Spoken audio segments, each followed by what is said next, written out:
well-being as the point. What if we replace the pursuit of endless GDP growth with the pursuit of human well-being? Really think about it. What would our world look like if governments and economies were engineered to maximize human dignity, security, and health rather than endlessly expanding economic output? Today, we're diving into a massive global paradigm shift. We're going to explore what happens when nations decide that human well-being and the health of the planet are the entire point of having an economy.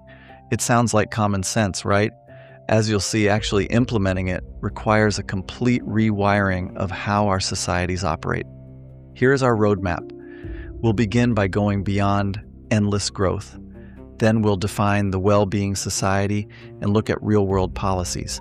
After that, we'll examine some paradoxes and failures, compare UBI with UBS, and finally consider how we measure what actually matters. Beyond endless growth. Let's talk about the flaws of GDP. Since the 1950s, GDP has essentially been the ultimate yardstick of a country's success. But notice how a growth-centered world compares with a well-being-centered world when we examine our most basic needs. In a growth-centered society, healthcare and housing are treated as commodities. They become financial assets meant to be maximized for profit. The environment is treated as a resource to be endlessly extracted. In a well-being-centered society, these dynamics completely change. Healthcare and housing become fundamental rights. Time is balanced, communities are collaborative, and the environment is something we live within and in harmony with, not something we merely consume. It represents a fundamental shift from a mindset of scarcity and competition to one of shared abundance. The central problem with GDP is that it counts total financial output. It does not care whether that output comes from building new schools or cleaning up a massive oil spill. Even institutional mainstays are beginning to acknowledge this. As the European Commission president recently highlighted, quoting Robert Kennedy, GDP measures everything except what makes life worthwhile. For instance, GDP completely ignores vital socially reproductive work. Unpaid care work alone accounts for the equivalent of a staggering 35% of GDP in some countries, yet traditional GDP measurements disregard it. Critics also point out that GDP masks the severe ecological destruction that blind economic growth is inflicting on the planet. The well-being society. It is time for a new economic model. If GDP is so deeply flawed, what should replace it? The crucial point is defining the alternative properly. A true well-being economy is not the same as an economy of well-being. That distinction really matters. An economy of well-being basically tries to attach happiness metrics to our traditional growth-obsessed system. It argues that happier workers are more productive for the economy. A well-being economy reverses that relationship. It says the economy itself must be transformed so that it delivers social justice on a healthy planet the first time around, rather than attempting to repair societal damage after it has already occurred. This concept shares a picnic blanket with several allied theories you may have heard about, including steady-state economics and Doughnut Economics. Both view the human economy as a subsystem embedded entirely within our vulnerable, finite natural environment. The goal is not to grow forever. It is to maintain stability. It is about finding a safe and just space in which we can guarantee life's essentials for everyone worldwide without exceeding the planet's ecological limits. Real-world policies. Let's see what this looks like in action. How does this philosophy become binding legislation? Consider New Zealand. In 2019, it made history by becoming the first OECD country to organize public expenditure around a well-being objective through its well-being budget. If a government minister wants to spend money, that minister must demonstrate mathematically how the spending will improve intergenerational well-being. New Zealand uses a complex dashboard called the Living Standards Framework. It has also incorporated Maori indigenous frameworks, such as He Ara Waiora, ensuring that cultural values and holistic relationships with the environment help guide national spending priorities. Wales takes a slightly different but brilliant approach. Its Well-Being of Future Generations Act of 2015 established a unique statutory framework. It legally obligates 44 public bodies, ranging from local governments to national park authorities, to set objectives that advance 7 long-term well-being goals. It completely alters the architecture of governance by mandating a shift toward prevention and long-term thinking. Wales even established an independent Future Generations Commissioner who effectively acts as a legal guardian for the interests of citizens who have not yet been born. Pretty wild, right? The happiness and ecological paradoxes.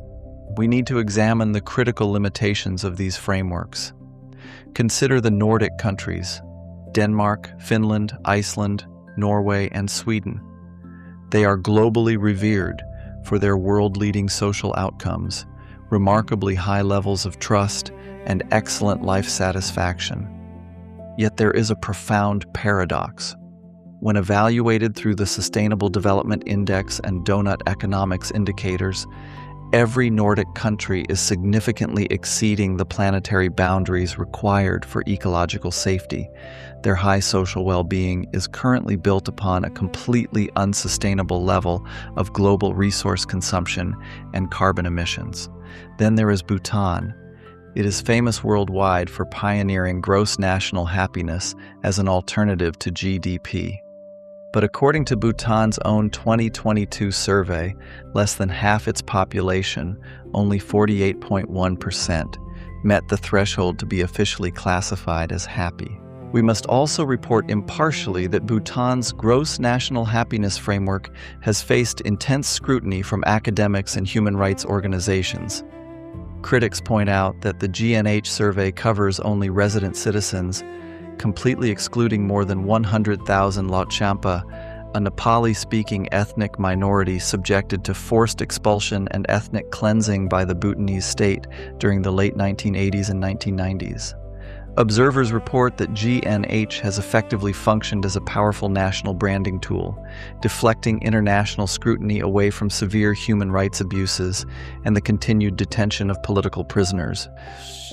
Universal basic income versus universal basic services. Let's move away from international case studies and examine the pragmatic tools we could actually use.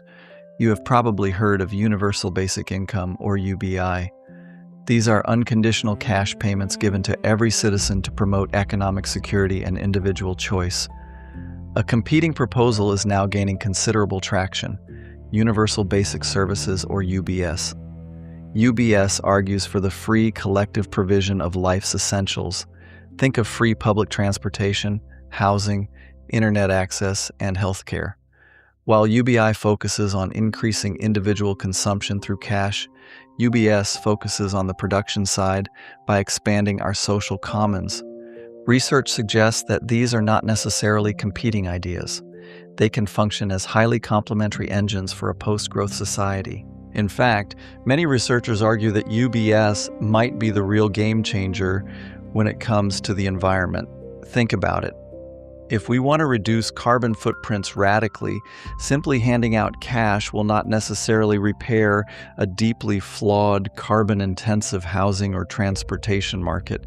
UBS, on the other hand, allows society to regulate and redesign collective infrastructure directly for the common good. By providing life's essentials free at the point of use and fostering collaborative, non-ownership models, UBS directly addresses the massive ecological shifts we need in a way that individual cash transfers cannot. Measuring what matters. How do we redefine progress? We are witnessing a movement at the highest global levels to change our economic goals.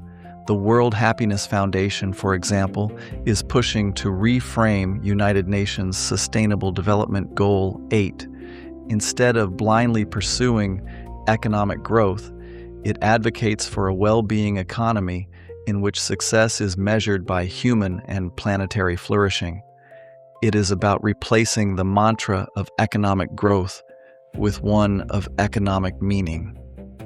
This requires us to view society not through the lens of scarcity, but through one of shared abundance.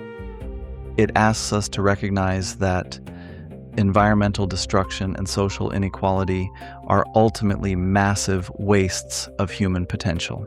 That brings us to the end. I want to leave you with one final provocative thought. Look around your own community. If your local economy woke up tomorrow and decided to optimize strictly for your dignity, health, security, and connection to the environment rather than corporate profit and GDP, how would your life change?